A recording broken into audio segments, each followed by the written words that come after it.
Inakuwaje watu wangu wa nguvu, mimi ni presenter Ali, your entertainment PA, the air is always for amazing. Siku zote natia bidii hakikisha kwamba nakuletea stories tofauti, and today I'm joined by my special guest. Amekuja hapa kwa ajili ya kushare story yake. Naomba jitambulishe. My name is Anita Bitutu. A mom and should I say an ex-wife now? Yes. So I'm here to share a story just to enlighten things that are happening in the society right now, and I feel like tumekuwa tu tukioverlook, alafu tunasema unajua siku hizi ati sijui single mothers is the thing. Ati kama hujapatana na single mother hujapatana na mtu. No, we are not supposed to be having single mothers because there is a baby involved hapa hivi kwa hiyo story ya kuwa single mother, and I'm just assuming the baby atakuwa affected in the near future. So sio fair that babies are just being born out of wedlock, like ako tu ati sasa ataingia tu kwa familia nyingine akwe aingizwe ndani. So yeah, so let me just share my story. This is how things went. So I met a guy during the corona period, and of course we were friends at first, and I fell in love. I want to believe so, but I think I also took things so fast because I remember nilikuwa nimepatiwa ni kama to limit like leo and kesho. I'm like interested in now knowing this guy. So with time, of course, before alikuwa na some weird ni kama hizi kulikuwa na some shows zenye zilikuwa zinaendelea, so alikuanga interested in, unajua hizi vitu ziko online zenye you are not expecting like a mature man to be anapenda hizo vitu, kama kulikuwa na sijui vitu funny za kutoa online nini. Those were the things that used to excite him. So me, I'm here visiting him, and he's busy on the phone like for 30 minutes, and he's talking about vile sijui nani alitwak, vile nani alilipwa, vile hizo vitu. So at first I used to find this so weird. I know I was young. I was around 19 years. And for me, I don't know, maybe I grew nili mature haraka, because me at that time I was like, these things are not relevant. Alafu alikuwa zile za unajua wewe sijui, I did not know much about the internet because mostly I was doing business out there. So this time sasa niko kwa nyumba tu, so me I'm making friends, and so alikuwa tu ananiingisha kwa hii online, hii world ya online. So I was like also easy ni accept nielewe what really goes on. So with time now we are friends, and friends grew to becoming, tukakuwa tu sasa tunataka kuwa partners. So ikafika tu mahali sasa he did not really like tell me would you want to be my girlfriend. No. But unajua tu sisi Kenyans normally tunasemanga inafika tu invite kwake. Wewe sasa ushakuwa girlfriend yake. So but for me ilikuwa a strong belief that nafaa kuulizwa. I was still waiting to be asked. So nilikuwa nashanga mbona haniulizi. But when nikienda kumtembelea, mostly I get some sijui manguo za madem nini. He would tell me it's just ni za masista zake, and I would believe. I don't want to like sitaki kufikiria sana, and I think that's what literally most of the women do. Like unaangalia kitu na wewe unai overlook, yet ni kitu tu kubwa, cause na ukirealize high change inamaanisha tu ni kitu ni vile tu wameamua usibelieve, like what I did. I'm not advising you people to like do that. So yeah, with time tukaanza kukuwa na conversations, and I was trying to like make him outgrow hizi vitu weird alikuwa nazo, and for sure after some time he was like now a good man. And now we are in love. And we decide now we sit down and we talk like we can be partners, and are you ready to like get married? And I was like, that's just fine. And proceedings zinaanza kufanyika, anatupeleka tukaenda paka kwa wazazi wake, and my hiyo tu, it's traditional wedding in short. So we did that, and on coming back we have to move in now. To move in, we talked about things. Now when you're living with a man, of course you guys are going to be together every single day. So of course there's a possibility that you guys are going to have a baby. So we talk about it. Are you ready to have a baby? So if you're not, tuna take measures. But are you ready? Everyone was ready, and we planned this is what's supposed to be happening after we have a baby. And boom, so our baby is not an oops baby.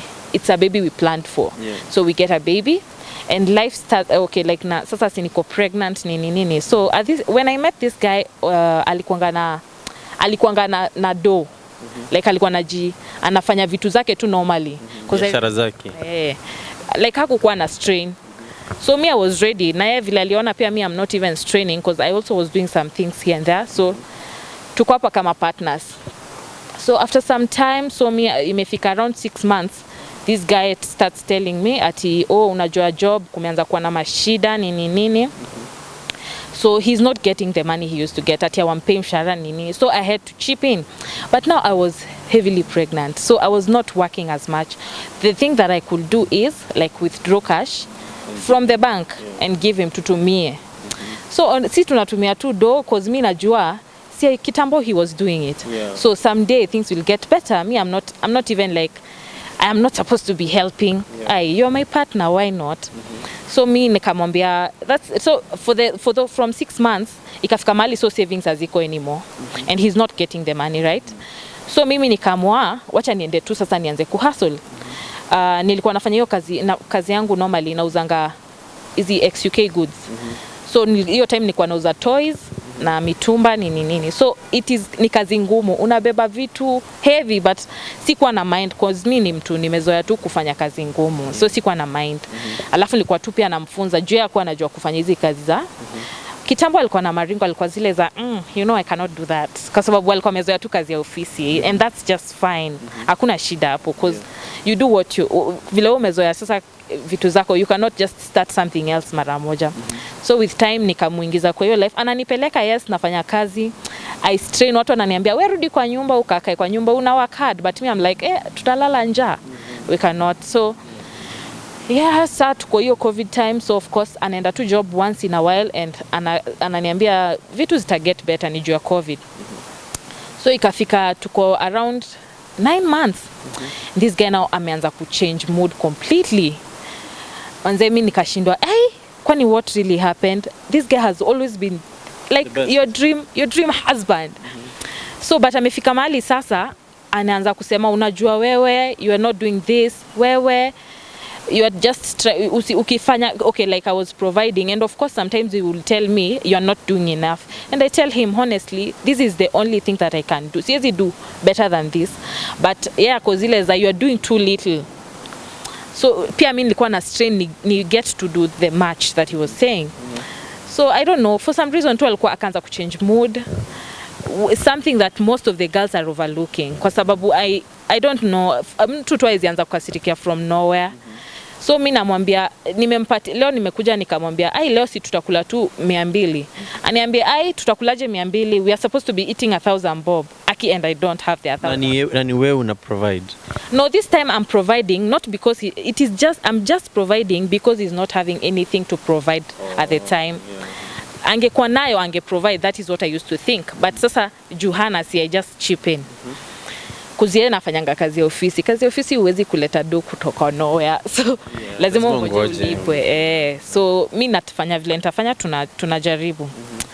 So ikafika sasa mahali boy mimi niko tu kwa nyumba, hizi ndio vitu tuseme sijui nizite red flags. Me I'm just in the house and sasa like I'm sleeping cause this guy hata uwezi realize ati anaendaga mahali wapi.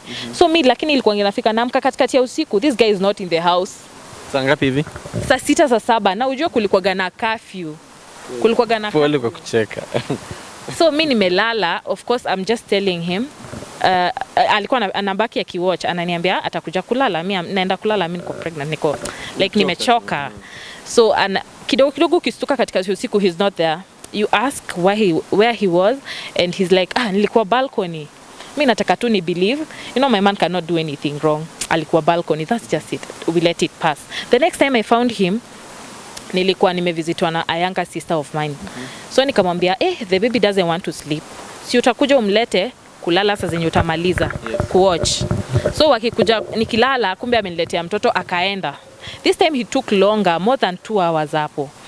So but sasa nikaamka and then I was worried, where could he be? It's curfew time. Now I don't know where he has gone. His phone is just here. So I went to his phone. Niangalia amepigia nani wa mwisho so that I can just I want to know where he aliacha simu kwa hiyo. Aliacha simu. So I'm worried like nini memtendekea, it's so weird. So simpati mimi nikiendelea kuchukua simu, I just found out alikuwa I don't know, alikuwa anataka ana visit madam nini, you know those weird text, sikuwa na intend kuziangalia. But I was like, zilikuwa za Instagram lakini si za ati za simu. So unajua sasa kirudi nilikuwa sasa after nimesha find out nilikuwa nimejam. So niko zile za si dem mmoja, ni madem tofauti. No, si dem mmoja, madem tu wengi online tena wa zile program zile za kutwak. So sijui kama maybe alikuwa amekaa na mimi for long akafeel sijafika like tena ameboeka, amesikia kurudi ile life. So mimi nikamuuliza sasa akarudi tena vile alikuwa amezoea mimi nalala niko dead at sleep, I cannot notice akirudi late ama sasa, but hii siku niliamka mapema nikakaa nikamngoja. So akakuja and then sasa hiyo nilikuwa nimeshaanza kushake, mimi nikiboeka like hiyo kitu ilikuwa imeni hurt because I'm pregnant for you, I'm just carrying your baby and you're just out there trying to like go hit on girls. Haikuwa inanibamba. So Jumi sijuangi kupiga kelele, I was just like ninatetemeka and he's like what's wrong? I'm like who is this and this and why are you meeting them? And he's like hata sasa sijatoka kwa mtu, mimi nimetoka tu hapa. I'm like I've not asked you umetoka wapi, I'm just like who is this and this. Akaniambia you just think what you want to think. I felt so bad. I remember nikatoka kwa nyumba and nikachukua gari nikataka kwenda. And this time you're pregnant and usiku na kuna curfew. Na kuna curfew. Sasa nikamwambia mimi siwezi kutolerate mtu mwenye ana cheat on me when I'm pregnant. It is so bad because we had already talked about this. This should be a serious thing. Si ati sasa kama kuna kitu ilikuwa imekubwa we would have talked about it. So mimi nikajam tu nikasema nikachukua mtoto nikasema si ni sister yangu, nataka kunikataza nipeleke sister yangu wapi. So nikatoka nje nikaenda kwenda gari, he calls my mom. He's like there has been a small misunderstanding, would you please tell her to come back home? But I'm telling my mom things are serious, I need to just leave. Mimi sitaki nikae hapa niboeke niendelee kupiga kelele, sipendagi kukua na hiyo situation ya kuargue. So nika leave, nikaenda nikalala kwa hoteli. Do you know the next morning he called me and told me where I went to sleep in a man's house, and I went with a baby who is old, like alikuwa sijui 4-year-old. So he could actually just tell I'm not going to sleep with a man. Nilienda tu kwa hoteli ni relax, ni cool off that feeling because I knew I would be better the next time we are meeting. So when akaendelea kuniambia nilikuwa na maboy, akarealize I'm not sim reply, nikarudi nikakaa na yeye. Nikirudi sasa tukaambiana sorry, hiyo siku tena ikaisha. So yeah, tukaenda ikafika siku ya delivery. I remember I started fainting at some point. Nilikuwa naanza kuwa mgonjwa na faint. You are stress mo? Ni juu tu ya story tu za bole. So namwambia ukimwambia kupeleke hosi anakuambia sasa unataka nifanye nini? Like of course mtu akiwa pregnant you're so emotional, you want to be treated like a princess nini. But for him he wanted me to know what to do. Me I never knew what to do. Me niko too pregnant. Sina control ya my feelings, my actions, I don't have control. So hiyo pia ilikuwa inamuannoy. So yeah, now tumefika karibu na hiyo sasa kumwambia tu mimi ni mgonjwa, hafikiria nipeleke hospitali, ananiambia wewe ni mtu mkubwa, just tell me what you want me to do with it. Kama unataka kupeleka hospitali unaniambia tu straight. So me during your pregnancy I think I was so emotional, oh my god, lakini wasichana tunapenda kusumbua. So nikamwambia ikafika sasa hizo mashida hizo sasa ni reason ya kunikasikia tu for no good reason. Unaona June tu niko pregnant, you would have understood this is just pregnancy. So ikafika siku ya delivery. Na hii time yote ambayo uko naye kuna hizi dramas zote, baada ya kufind out he's going to visit other girls, ulirudi kukaa naye tu bado? He gave me a convincing story. He told me this is just Instagram. I'm just flirting. I have not cheated on you. And as the good woman that I used to be, or I am maybe, is nikasema tu I want to believe what my man has said. I want to trust you. I want to love you right. So mimi sikuwa na ati hakuna manual ati this is how you're supposed to love. So that was just my way of loving. Ukiniambia uniapologize, uniambie kitu utaniambia ndio nitabelieve. So ukiniambia it's au kuenda mali, I will just believe that. So ikafika saa siku ya delivery. Siku ya delivery nika nini mapema. I was doing, nilikuwa nafanya kazi ngumu. So mtoto alikujanga around 7 months of pregnancy. So ikabidi inaitwa break quarters. So I had to give birth. So naenda nikaleba for almost 3 days. Daktari wakatuambia, so you just go through CS, and that is what I wanted from kitambo. I didn't want to go through labor, but he was like, no, you have to labor normally. So mimi sikukuwa na hiyo time, after sana nimekuwa wise ndio I'm like kumbe hakuwa nataka tu ni go through CS because hakuwa nataka ku top up an extra cash due because insurance was only covering inaitwa nini, insurance ilikuwa tu ina cover normal delivery. So of course nikavumilia, nilileba 3 days and I was getting mad, and hata madaktari walikuwa wamefika mahali sasa we want to like literally do a CS, but he was like no, we cannot do a CS. So vile ilifika tu lazima kabla niende kudeliver, madaktari akaniuliza do you have money, uta top up and then I will pay you, and I was like imagine I don't have. And do you know what the response was? That hiyo sasa ndio iliniambia kwani what have I been doing wrong? And nilimwambia sina pesa, akaniambia ninajifanya I have the money, I just don't want to give it to him. Right now you are in labor. Yeah, nilikuwa in labor, nilikuwa ndio naenda kupata mtoto. So nikafeel kwa nini ameniambia hivyo, and it felt so bad. Me, I never wanted to like let him down. Nikajichukia, nikasema but anyway nikasema so there's nothing I can do right now.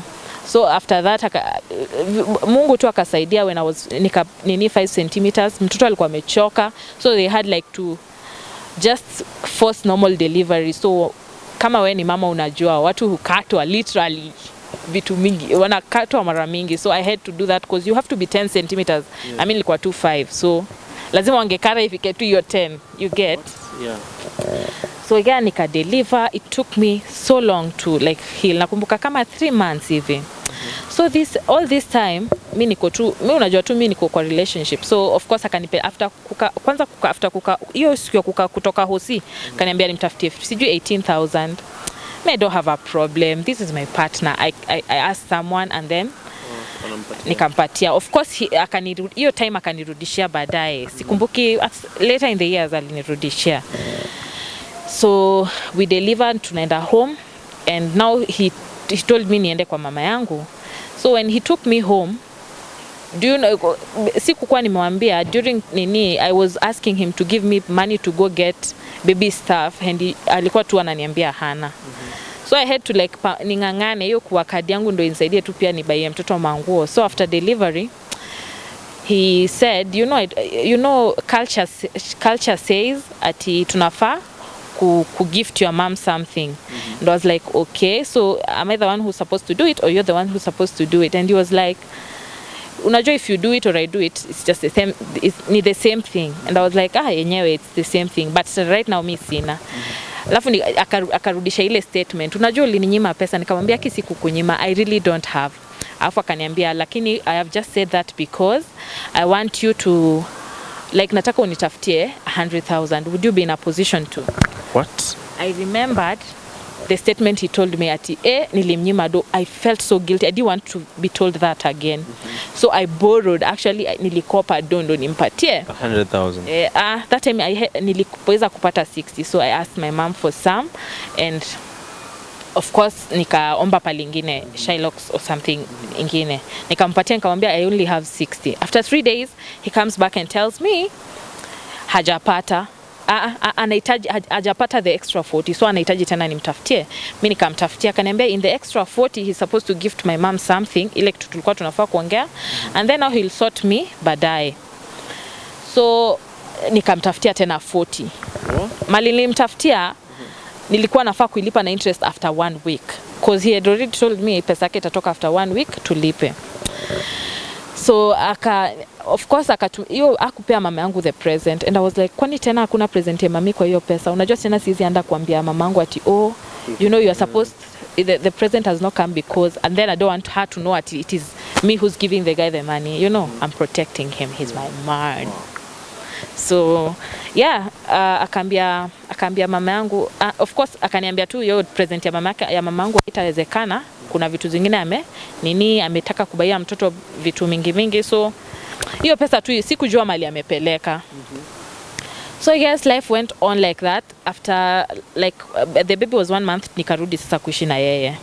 This is where things now started becoming too serious, and I was like, am I really in the right relationship? So I was even the way we used tukiwa kitambo tulikuwa tu tunapendana, we would talk, have conversations, like life was good. And then now kutoka ile time ya kumpata akicheat. Kwanza ukifanya makosa ulie. He's like, are you trying to manipulate me?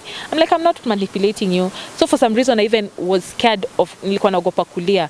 So when I'm hurt, I'd hide myself maybe in the bathroom and cry till I'm done crying. Ndio nirudi in the open asinikute nikilia, cause he will be like, you're trying to manipulate me.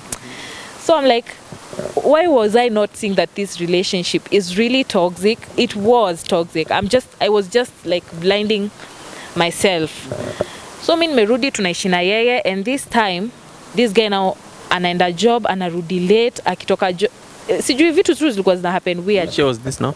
No, this is after I have gotten the baby, 2021. Yes, 2021. So nimepata mtoto. Hiyo sasa ndio nalia katoto. So kitambo we never used to have an issue. Angekuja apike, I wash the dishes. Unajua tu modern, inaitwa nini, mko kwa relationship ya kisasa. Si ati lazima woman ndiye anafanya kila kitu. Given that those 3 months mimi nilikuwa tu mgonjwa, sikuwa nimeheal from the wounds za kupata mtoto. So alikuwa ameanza sasa, akikuja home ananijamia bure, and mimi sitaki anijamie. I was really trying. I'm holding this nini, nataka tu tukue in a very good relationship. Yes. So ikafika tu, so miss at that point sikuwa na get why things are negative, but juzi I realized that kumbe he had another woman in his, like alikuwa na bibi mwingine mahali. So those are the things that were disturbing him. There was nothing really wrong with me. Vitu ilikuwa inamsumbua ndio ilikuwa inamfanya ananiletea mauchungu, maukali. Sikuwa najua hiyo time. So sasa ndio now. How did you find out? I found out, okay, there's this time he saizi we are not living in the same house because in January after I needed to like go back to school. So nikimwambia nataka kurudi shule, he was like, you're not going to go back bila mtoto. Nikamwambia it's not gonna happen. So in short alikuwa anani-discourage, kwa nataka niende shule, ati niende na mtoto shule, ati naenda class narudi nanyonyesha. Haiko inanimekia sense. Nikamwambia can we please move to an area that is closer to school so that I can at least access school. He was like, hapana, tutaishi tu hapa, utakuwa na commute. And nikafeel ni kama anataka ataki niendelee na shule, alafu I would be nilinge disappoint wazazi honestly.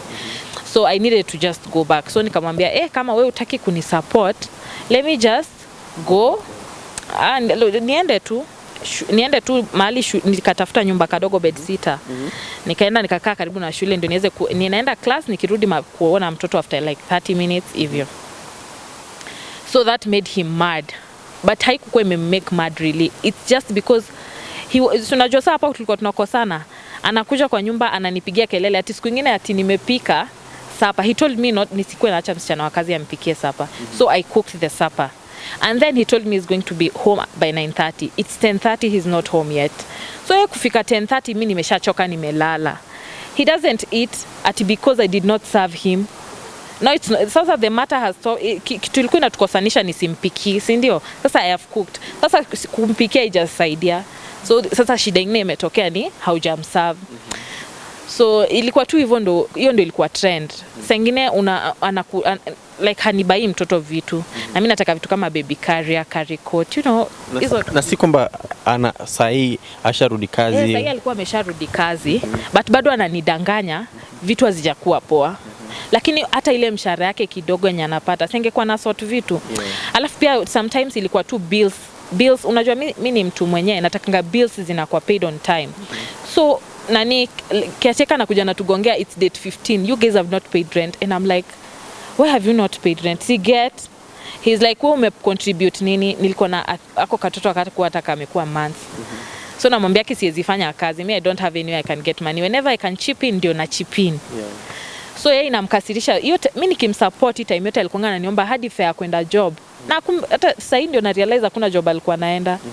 Nilikuwa nampatia hadi hiyo ndio ya kwenda job na hakuwa na appreciate, na mimi sikuwa naenda kazi. Kwa hivyo nilikuwa tu natoa savings. Yaani nikimwambia si wewe utoe savings, mimi siwezi toa savings. I'm planning for a future. Anyway, so this time tumekosana juu mimi nimemove out, nimeenda, hatujakosana. Sasa niseme aje, nimeenda shule, ndio niende shule, yeye akasema mimi nimetaka tu kutoka mahali anaishi. So yeah, I think that is when he moved in with another girl, and he never told me. So I've been living a lie. From that time weekend ya kwanza nikamwambia niende nitembelee, akasema nisiende. Nikamza kwani is there something wrong? Si of course nilikuwa niende shule weekday na weekend nikuje nyumbani. Akasema hapana, nisiende. Kwa sababu gani? Ati hata hajaweza kulipa rent na ana feel kama anafaa kuhama, so akahama mali ingine, so that even if I go look for him, I will not find him in that house. So anytime I tell him, please, can I just come visit you? He says no, mimi ndio ndakuja kuwaona. And he would come. By the way, you would call him and he will always come. But the problem is, whenever you guys are together, it's either you are arguing or maybe you are complaining about money that you guys are misusing. Vitu kama tu hizo. So mimi nikamwambia, kama utaki tu nikuje kwako, let me just wacha tu niwache. Kama hiyo ndio itatufanya tukosane. You know, I want to be the best I could ever be. So ikafika tena sasa vile hiyo simeacha kumuliza kuhusu kwenda kwake. So yeye akaanza sasa, ikafika mali ananiambia hana do completely. So unajua mimi naishi peke yangu, nobody is paying for me rent. Na hustle ni get rent ndio niende shule. So nifanye kama mtu mmoja because ye job yake sasa haifanyi completely. I don't know how. So alafu sasa akaanzaga sasa, I think sasa akaleta kwa kasichana kwa nyumba. But sasa kuni blindfold, anakuja kwangu every single day in the evening. But the problem is, akisha kuja kwangu, yeye hataki kurudi home na matatu. Na alikuja na matatu, so akuje akule. Akimaliza kukula, aniambie nimlipie Uber back to where he's staying. And mind you, Uber is 700 bob. What? Uber ni 700 shillings. So nalipa 700 shillings, but he was like, I will pay you. And I was like, unajua kwa akili yangu najiambia he will pay. But nakumbuka juu nilimpatianga ile mado 100,000, alijama ati kwa sababu mimi nampatia ati mimi nashinda nimempressure nirudishe, na yeye aliniambia one week later. So sasa hata nikilipa hiyo Uber nasikia nisimuulize arudishe siku gani, juu nikimuuliza tunakosana. Cause mimi nilikuwa nampenda for real. So ikafika time inaitwaje, there's this time sasa imefika mahali shule imeanza kukua ngumu tena kwenda. Juu sasa I have to hustle, tena rent ni pesa mingi. So nikasema tena niwache kidogo. Nikawacha kidogo. So I'm completely hustling because now huyu boy hana job yake haimpei do vile ananiambia completely. So mimi nifanye kazi sana juu najua atakuja home tukule. Tukimaliza kukula nimtafutie fare ya kwenda kwa every day. So ikafika mahali hata mimi nikakuwa fed up. Nikasema Aki, please, if you have to visit, then at least kuja na fare. At least kuja na fare. Do you know what he told me?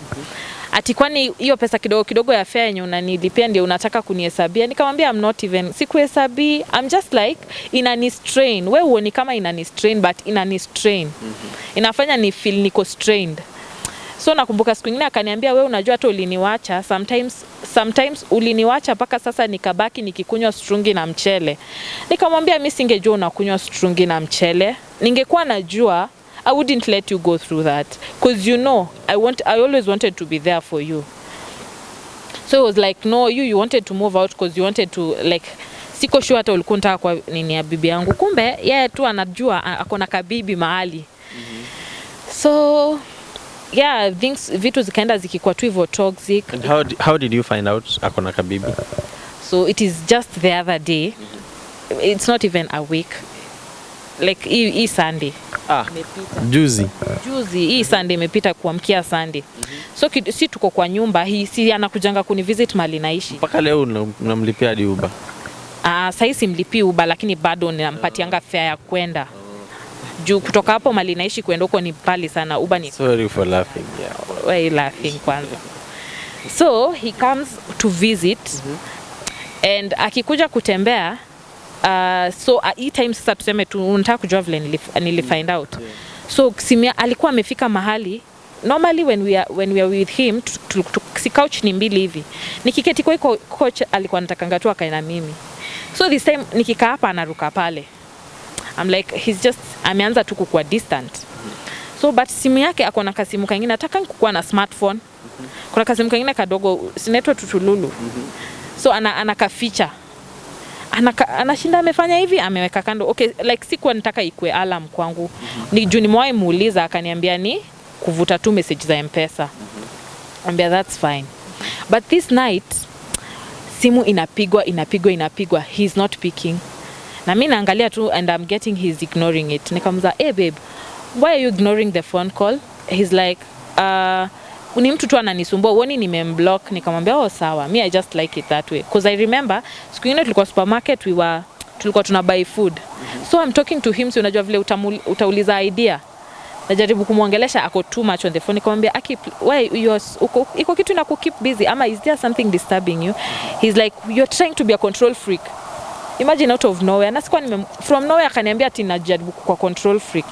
Nikasikia guy what have I done? I didn't want to. Sasa singewahi muuliza tena, but sasa hii siku tena nilimuuliza juu I'm concerned. Maybe kwa kichwa yangu niko zile za there is a bill that he has not paid and something I'm disturbed na hawezi share. So, you know, kuna ego. So hataki kushare, of course anataka kudeal nayo mwenyewe vile atadeal nayo.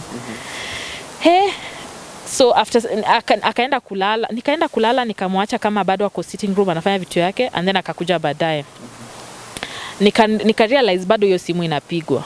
Akairap vile anairapingi kwa handkerchief, akaiweka kwa mfuko, na alikuwa ameanza kukua na hiyo trait. So mimi nikaona sasa hii ni red flag.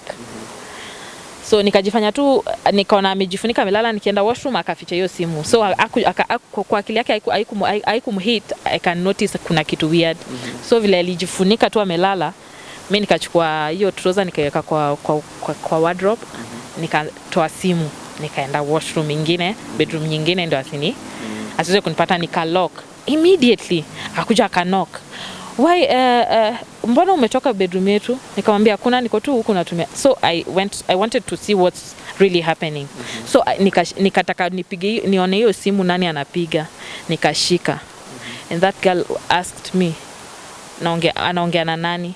Nikamwambia hii ni simu ya Joe. Okay. I didn't want to mention names. So hii ni simu yake, and tunajua venye tutafanya. Tutakata hiyo part. Akaniuliza, nikamuuliza who am I talking, why are you picking his phone? And I told him, and I told her it's because I think he doesn't want to pick. Is there something I can help with? Like nilikuwa nataka kusort hiyo issue, maybe it's disturbing him. And he so akakata. Ikaniletea, nikasikia tu kitu niangalie messages. Nikiangalia messages nikaona ameandika hapo, you are not providing for me and blah blah blah the baby. And I was shocked. Have I been living a lie? Because me, I had never noticed anything, and I've been with this guy for 3 years now. I have never noticed anything. So mimi ndio nashindwa, next naona kidogo tena ati haujatutumia pesa ya nini na nini. Nikakuwa, unajua vile tu mimi na behaving nikishakasirika, nikampelekea simu, nikamuuliza, and who is Malia? And who's this? And who's this and this? And he was like, mimi sijui ni nani, umetoa wapi huyo nani unaongelea? Nikamwambia nimepata tu kwa messages zako, na yes iko blocked, but of course message inaingia. So akaniambia wewe ndio unaenda kuangalia vitu ziko blocked. Aya, haikuenda vizuri. Huyo mtu akapiga tena, akaniambia si uchukue usikio ni nani anaongea. So me, I pick the phone and talk to the lady, and I'm like, hello, Mama Sekani, and I've realized that you're asking for money from my husband, and she's like, amekwambia uniulize hiyo swali, and I'm like, no, I just want to understand the relationship that you two have. And he's like, and she's like, si umuulize. So I put it on loudspeaker, and sasa yeye anasema si umuulize ndio anamuongelesha. So they are just wanarushiana. So hakuna mtu anataka kuniambia what's going on. Kumbe mahali they are staying, it's like they discuss me. There's a way they have told, wameambiana when he's at my place, nikiwahi shika simu asiseme yeye ni nani. So she already knew you were there. Girl, it's like the girl anajua kuna hii arrangement, na mimi sijui, cause mimi niko in the dark. Mimi najuanga anakujanga weekend, anakuja anaona mtoto. So mimi ndio peke yangu niko in the dark, yako sawa na hiyo maisha. So I was like shaking, and this guy is like, just calm down, hii ni kitu kidogo. It's not kitu kidogo to have a baby out of nini. So I ended up asking kwani kuna mtoto huko nje? Akaniambia, you know what babe, things happen, shit happens back then, and nili mess siku moja, and I got this girl pregnant, and now there's a baby involved. Now you know what can I do? I don't want you to leave me. And I was like, but now there is a baby involved. You've hidden it from me for 6 months. And he's like, you know, and why? And then I asked, why is she saying that you're supposed to leave the key at, she's supposed to leave the key at your door? And he's like, apana, hiyo kifungu niliwacha kwa jumper, nikamsaidia jumper juu ya baridi. Like alikuwa tu ananidanganya bado hata after find out. So unajua mimi tena nina believe story yake, niko like, kwa hivyo unaishi na msichana ama uishi na msichana? Siishi na yeye, anaishi kwa aunti yake. So sawa, anaishi kwa aunti yake. So but nimeumwa. And then I told him, can we talk about it? We cannot talk about anything. So he wants to be, anataka kuniinulia sauti so that mimi nitatulia vile natulianga. This time nikamwambia, you know what? Just go home, go to your place. Nataka tu some time alone. He told me unataka niende wapi na sina fare. Nikamwambia pia mimi siwezi kupatia fare now that you have a baby out there. Si huyo tu pia akupatie. Mimi niko na mtoto mmoja na yeye ako na mtoto mmoja. Si pia yeye tu akutumie. So this time mimi sasa nimesikia vibaya. Sijawahi kumrudishia hivi. So nikamwambia si umpigie tu yeye akutumia fare uende. So I think akaambia brother yake akamtumia fare nini. So in the morning nilikuwa na sister yangu kadogo nikampeleka hospitali. So in the hospital the brother called me. Akaniambia mbona now the brother is calling maternity asking for money to go to his place. And he tells me, nikamwambia what conspired. And then akaniambia kwani haujui anakuanga na bibi. I was like, nakumbuka nilikuwa in a public place hospitali, nilipiga nduru, nilishindwa.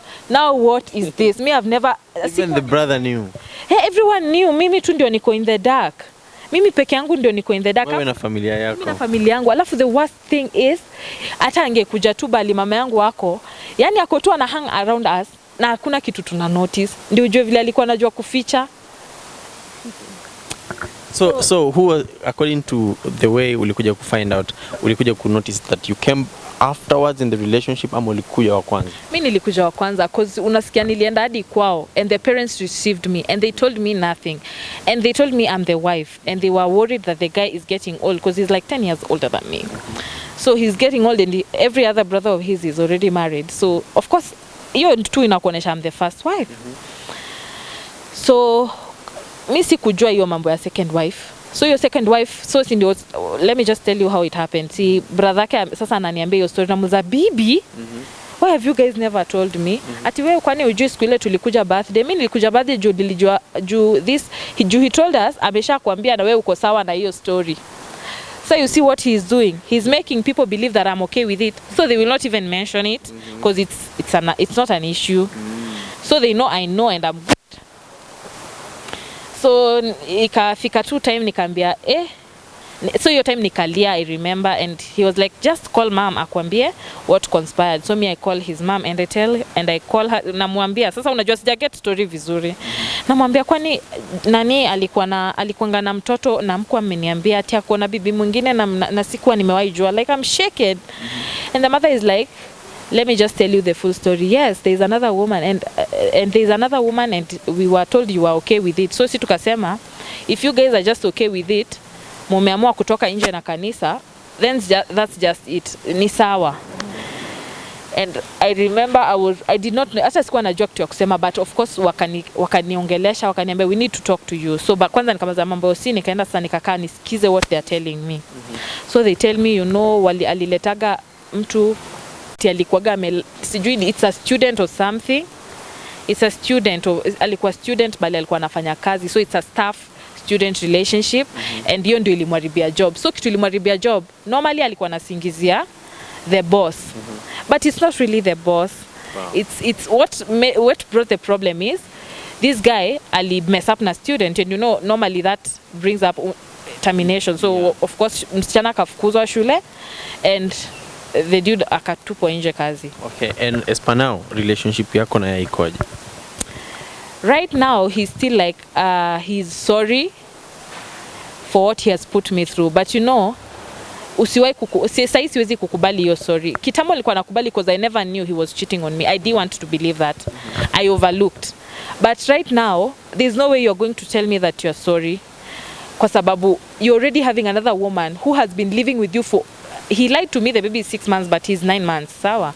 So you have been living with a woman for over 9 months that is why you have been shouting at me for no good reason. I'm trying to be the best woman I can ever be, but you're still like giving me a reason to just like untafuta tu vile tutakosana. It doesn't make sense. Okay. Na one of the things ambazo watu pengine wanaweza kujiuliza ni reason yako ya come out just to share this story. The reason why I'm just telling this story is kuna madem wengi wako kwa hii situation. Kama vile unaangalia sahi, how many ladies out there are single moms? Karibu kila msichana my age, si ndio? And it's because men have normalized it. It is just okay to come and you're getting someone pregnant for your own benefits, not really ati unataka akwe wife ama nini, and it's not fair for the baby. You know, the baby is going to grow up, and most of the time, it is not rahisi upate ati utapata someone else in the future, and that guy will be okay with that other baby. It is ni kama ni kawaida, ni nature. It is si mtoto wako. So sitaki msichana mwingine pia, before you enter into a relationship and you think you want to take things like upate hata mtoto, wacha unaweza olewa, lakini take your time. Find out who this huyu ni nani unaenda kuget, like ni life gani unaenda kujiingiza, cause unaweza kwenda kujiingiza kwa hii relationship vile mimi nilijiingiza and you love blindly, kumbe vile unaendelea tu kupenda huyu mwanaume, he has realized your weakness, and vile amerealize weakness yako anaitumia kukumanipulate. Sasa unaona kama mimi, what even hurts me the most is mi hufanya job ingine ngumu. Normally even people who are looking at me working, they are like, unafanyanga job ngumu. This dude has even the audacity to come and tell me ati unafanyanga kazi kama mwanaume wewe. And you know what hurts the most is he tells me that because he knows he has unafaa kumeka kwa nyumba, umeoga, umengara, unaweza kuwa slay queen. So ananiambia hivyo because he has somewhere mali ananicompare nayo. And mind you, even that previous, like hiyo kama tuseme the month before I realized that is, I helped him pay, mimi nimsaidia kulipa rent. Okay. Like the good woman that I am, kwa sababu mimi sijui kama kuna mtu, me I'm helping my partner. Me I don't have a problem. But you are paying for the other wife. Kumbe I'm raising a family. I'm like nalipia nasafanya kazi nisaidie baba na mama na watoto wake huko nje, na bado huko wananiita kama baby mama. So I don't know, are they sitting in a mali wakikanga mali wako wawili wanaambiana, sasa wacha niende nikavisit ule kamsichana, I'm coming home with some money, because that's exactly what has come na rent. Na come na rent na come na supply kesho, because he would come and then lie to me, wacha niende nianue nguo kwa balcony zitakuwa chafu. Yani hizi vitu zote mimi nilikuwa siget, yani siwezi read in between the lines. So me I'm just saying to the girls who are just with this young, like kama uko tu kwa relationship and you are like married, make sure that mali your husband is staying. Usikwe kama mimi ati because he doesn't want you to go usiende, enda find out what's really happening, kwa sababu utaka hapo kwa your relationship. Imagine if I found out like 10 years later, how bad would it have been? Saizi I have not had sleep for 3 days, right? Imagine it nani relationship ya 3 years. What if ingekuwa relationship ya 10 years?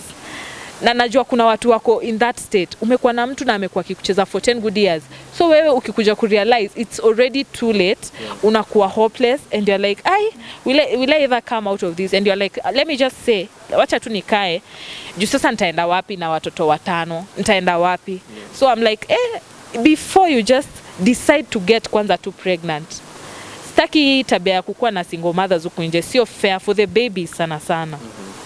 So before utake kuwa na mtoto kana huyo boy karibu 5 months, 6 months, 1 year, 2 years, give it time, understand his motives. Ukiona mmeanza kukosana kama mimi vile nilikuwa naona na ignore, don't ignore. It is not like, it is not, of course to you utakuwa unasema I'm loving this guy, right, si ndio? Lakini kumbe he's taking it for granted. Not of course kuna wazuri huko nje, lakini sio kila mtu mzuri. Wow. Thank you very much. Thank you very much, Pia, for being courageous enough to share this story and also for the insight. I really hope that mtoto wako sawa lakini. Yeah, the baby is okay, but I am also hoping that tuta get over this period. I want us to like just grow out of it, and it is good that we have gone through it, because kama atunge go through it, maybe hakuna mtu ange jua kuna vitu kama hizi zinaendeleanga. Wow. So yeah, I'm just glad. I am hoping that my son is not going to grow up a bitter baby. I'm going to do my best nisimraise na hiyo hatred kwa sababu there are good people out there. So I will raise him the best I can, and I hope that he will appreciate. And yeah, whenever you guys see a red flag, by the way, usi-ignore, act on it hapo because hapo ndio utakuwa umejisaidia. Thank you very much. Mimi sina mengi ya kusema, natumai kwamba umejifunza kwenye hii story yetu ya leo. The story was very had different turns ambazo sikuwa na expect, but I really appreciate you again for sharing it. Mimi naitwa presenter Ali, your entertainment PA. The air is always for amazing. Behind the camera ni mwanangu nguvu, anaitwa director Captain. Siku zote ukitaka kufanikiwa usipende kusifiwa. I'll see you guys in the next episode.